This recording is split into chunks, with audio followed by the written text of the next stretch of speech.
Mr. Kang'ombe.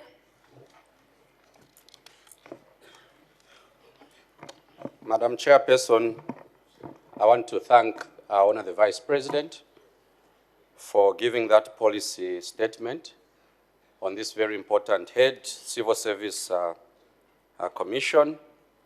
Last year, Madam Chairperson, we did approve an allocation of 12.5 million kwacha.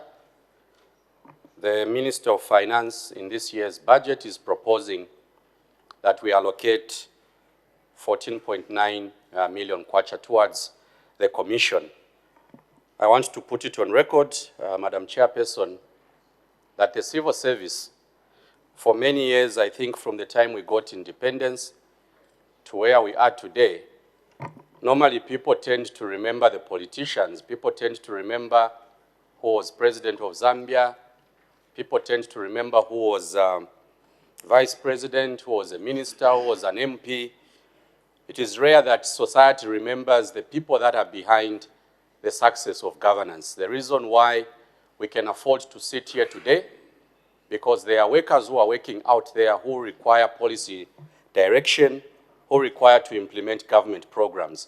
So I want to begin, Madam Chairperson, to pay tribute to the many workers that have gone before us to serve this great nation under the civil service.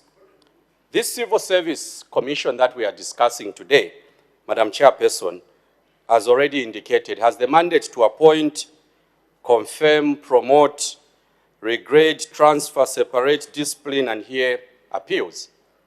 Last year, Madam Chairperson, a public notice was issued under the Office of the Secretary to Cabinet to the effect that workers who had grievances were supposed to write to his office to hear appeals, and that falls under this mandate.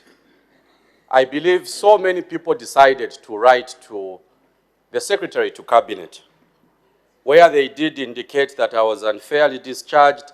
People gave all sorts of reasons. Madam Chairperson, we are all learning now that actually sometimes it is necessary that those who are indisciplined are disciplined. We are learning now, and I'm sure all of us are agreeing, that where you have officers that are not doing the correct thing, the Commission is at liberty to take corrective measures. I note from the report from our Honour the Vice President in her policy statement that there's a report indicating how cases have been dealt with, which category has been attended to. It will be important moving forward, Madam Chairperson, that a report is provided, because here we are giving money to the Commission. We have no problem because we appreciate the work that the workers have to do, and we need a commission in place. Madam Chairperson, the report that needs to be provided moving forward, I think will relate to how we've been able to deal with those grievances that were submitted. And I'm saying this because even after government changed in 2021, we are aware that people have been disciplined. We've had cases where police officers have been laid off in the name of the president, and that has been done by the commission. A sign that this that has been happening for many years will continue. The way the commission in the old days used to deal with officers that had faults, that has actually continued. What am I trying to say, Madam Chairperson? The commission that we are allocating money today has not assumed a mandate today. It has assumed a mandate for many years that have passed. And I do hope that those on your right, Madam Chairperson, and I'm sure those that have been in government before, agree that sometimes you have to take disciplinary action if officers are at fault. But I think for many years the conversation has been, these have been fired for political reasons. Madam Vice President, sometimes it's not even political reasons. Sometimes it's just one person who has been inefficient in their work. Sometimes there are people that want to frustrate government programs. Sometimes it's not even political reasons. Sometimes it's just the lack of professionalism. And I'm sure people have come to you saying, we were fired by the Patriotic Front. Yet that was not even a genuine reason. Maybe the genuine reason was that that person was inefficient. Even as you govern today, you have those cases of people that will fail to follow what government has to do in the provision of service delivery.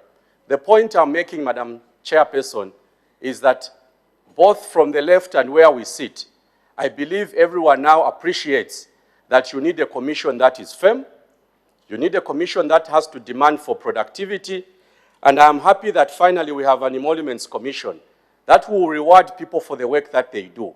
For many years, we've had people that want to hide in the name of, no, I was fired because I did not support the government of the day. Sometimes it's the lack of professionalism. And I think that the commission has a duty to do the right thing. And I hope that no one will come to the commission in the name of, we were fired because we never supported the government at that time. What government must demand from officers at the Ministry of Lands is professionalism. What government should demand from the officers in all the labor offices across Zambia is professionalism. Anyone who will bring a political card in front and say, because of this I was not given an opportunity to be promoted, tell them be professional. Because at the end of the day, Madam Chairperson, today we are allocating money. Today we are allocating money to a commission that has to deal with our human resource in the civil service. The service has to be professional. For it to be professional, Madam Chairperson, the people that are appointed to the commission must do the right thing. And I do hope that even as we approve this allocation, we will be able to see the high levels of professionalism. And I've put this matter on record today, Madam Chairperson, because for many years, I am aware that every time government changes, those that were indisciplined would want to rush to the new office bearers and say, I was fired because I was supporting MMD. I was fired because I was told I'm UNIP. I was fired because I was told I'm this particular political party. Madam Chairperson, professionalism should be measured by the output of the worker. If the worker is giving you the right output, if we assign workers to do upgrading of unplanned settlements in Zambia, they must be able to do that job. If they fail, we have to measure their performance against the targets. So, Madam Chairperson, I support the allocation towards the Commission, and I do hope that the issues that I have raised will be taken note of even as we approve this allocation. I thank you.